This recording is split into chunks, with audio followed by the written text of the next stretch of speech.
Hello and welcome to the Comics and More podcast. I'm Patrick Markfort. And I'm Dave Ferraro.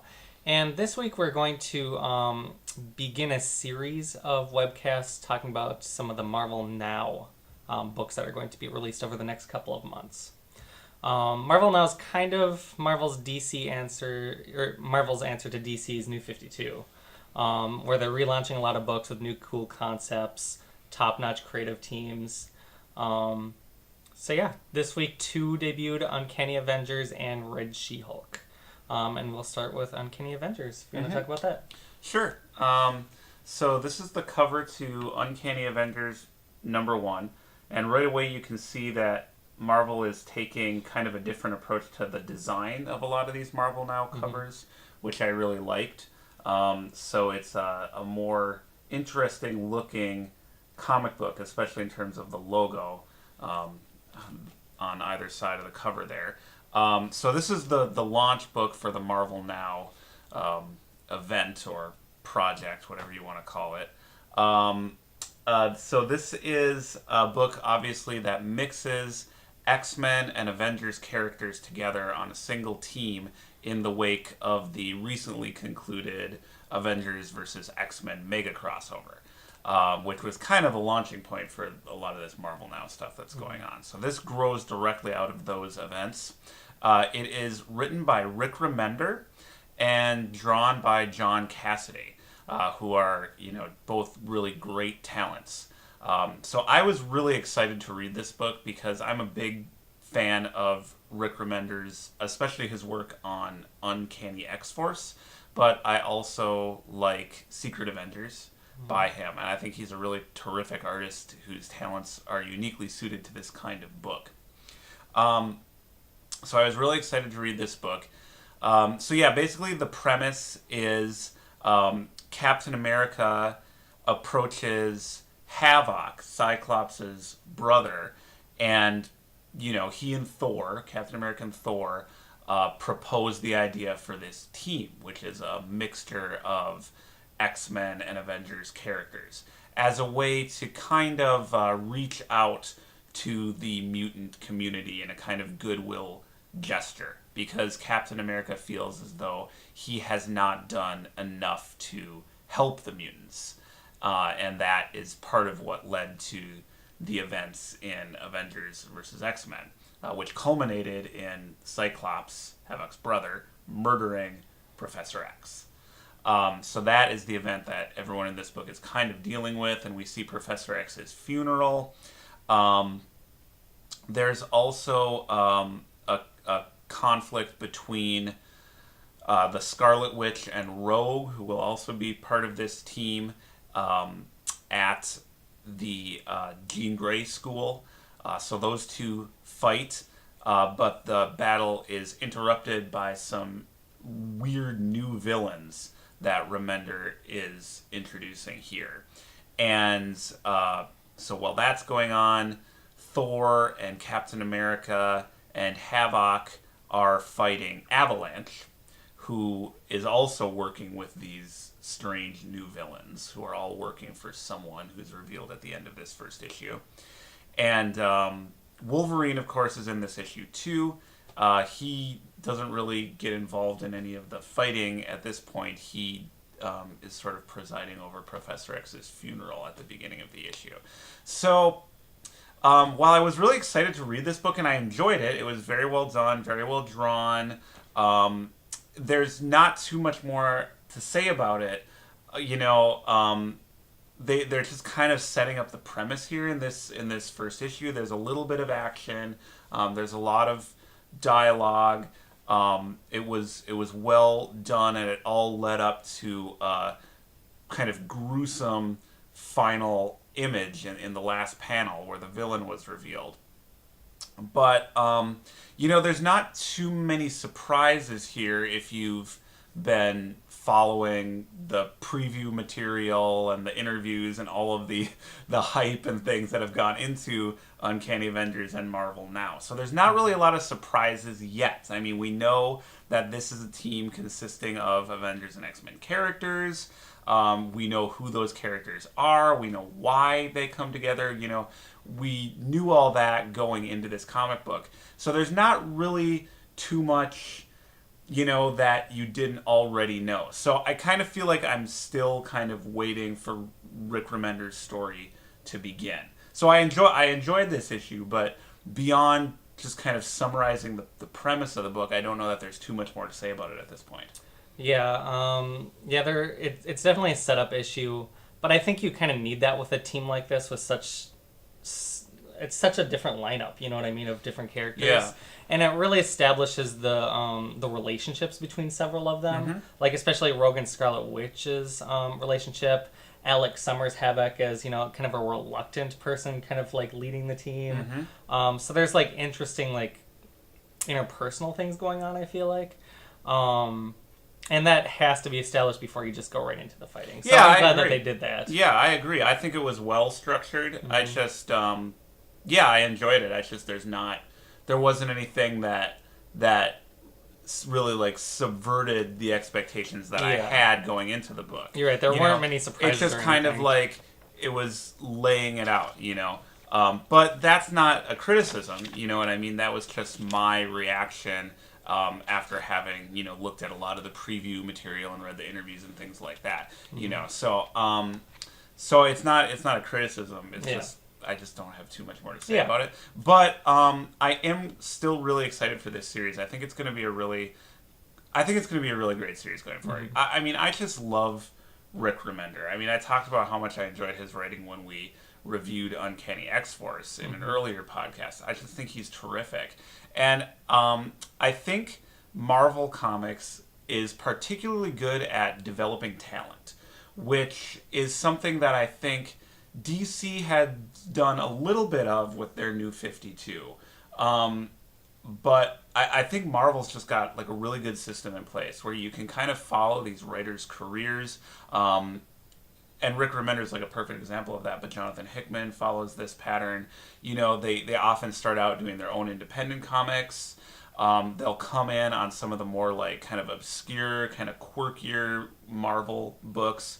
Like Remender has done Punisher and Venom. And then Uncanny X-Force was when I first started to kind of really hear about him. And now he's developed into a writer that they feel confident putting on the launch book to this major event. So he's really kind of come up the ranks, so to speak, in Marvel.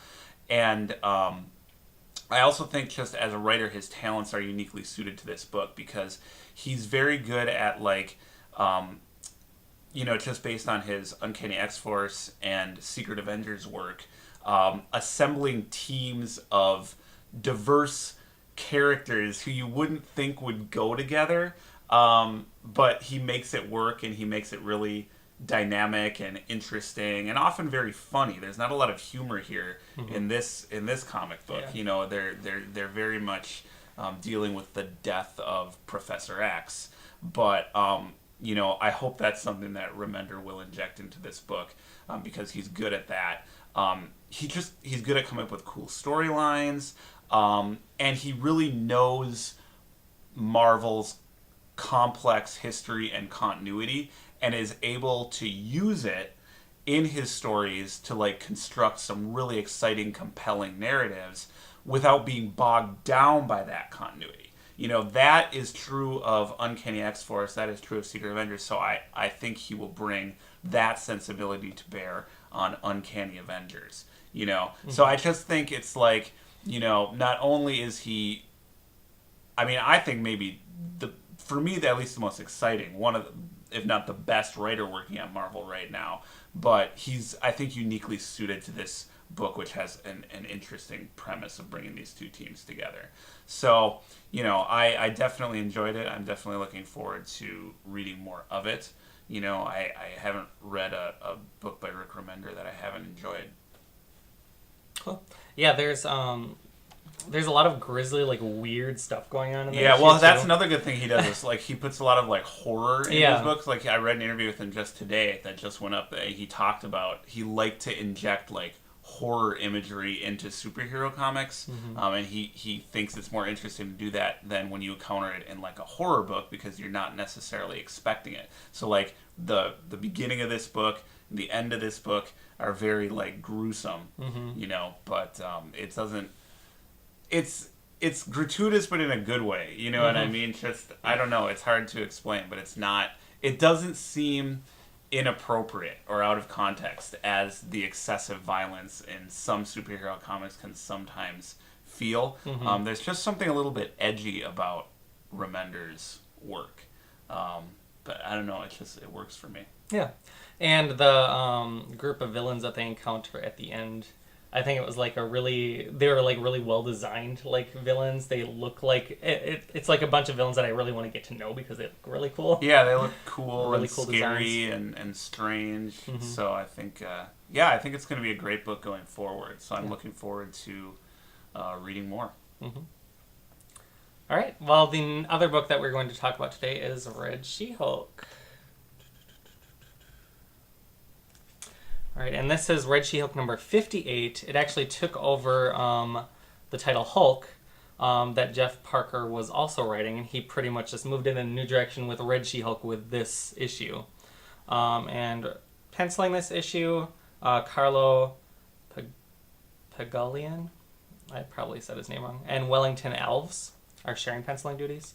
But pretty much in this issue, the government is putting together like super soldiers pretty much. And Red She-Hulk is not very happy about this. So she pretty much like attacks some kind of like demonstration that the army is putting together for some funders. And then she infiltrates the government and I think she's just trying to like uncover more stuff that's going on with the program, including the people that they are getting to be the super soldiers who have some very shady past. Captain America and Machine Man have a little cameo in it, setting up some fight between them and Red She-Hulk in future issue.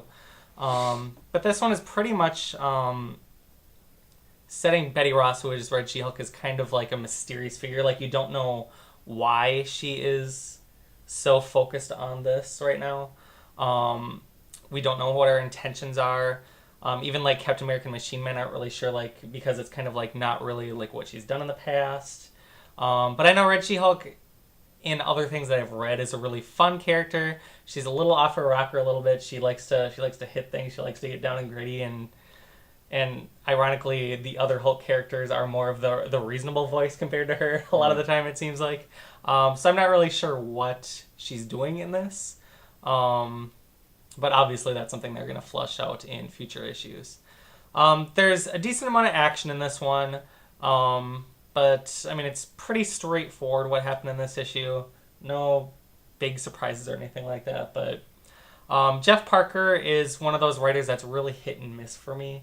I really enjoyed his Agents of Atlas stuff, but other things that I've read from him have kind of fallen flat for me, so this one, I'm kind of holding my reservations out for this one a little bit because I'm not really sure. As of right now, it's not interesting enough that I would want to necessarily just keep going. But I mean, he does like pique my interest with a few points that maybe it's like, well, I kind of want to see where that's going to pan out. What do you think? Yeah, I thought it was pretty good. I haven't really read any of the Hulk stuff for quite a few years, so I know that there are these multicolored Hulks, but I haven't just been following that. So this was probably the first like Red She-Hulk comic I read. And I didn't know too much about this one going in. So in a way, for me, it was kind of more fun to read than Uncanny Avengers, just because I didn't know what to expect at all. And it was, I thought, it was a entertaining comic book. There was a lot of fighting and violence and action, more so it seemed than in Uncanny Avengers. Yeah. So it was pretty good. I mean, I liked it. I don't know if there's enough here to really, create a compelling ongoing series. Whereas I'm confident that Rick Remender, has a long-term plan for Uncanny Avengers. I don't really know, how many issues of Red She-Hulk they're going to be able to, sustain. Like how long they're going to really sustain this, but maybe they'll sustain it for a good long while. I like that Machine Man was in it. You know, again, it's kind of like quirky characters, which I haven't read a lot of Jeff Parker's stuff either, but his books always seem like they would be good to me. Like he did the Dark Avengers with a really weird kind of mix of offbeat characters. Yeah, and that's one that I didn't think worked very well. I was really excited going into it, but it's just like... So that's for me, like Red She-Hulk. I'm like, oh, that's an odd character to give like her own book, and I don't really know much about her, so it always seems like it would be really interesting, but you know, will it be enough to like pull off a regular series? I don't know. It was a fine book. I don't know how it compares to the previous issues as Hulk that I guess Jeff Parker was also writing. Yeah.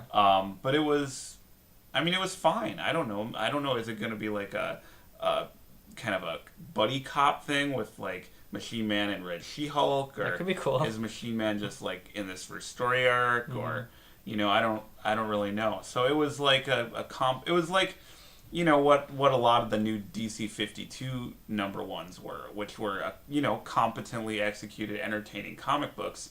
But you know, a year later, I'm not reading many of those books, even though I positively reviewed a lot of their first issues.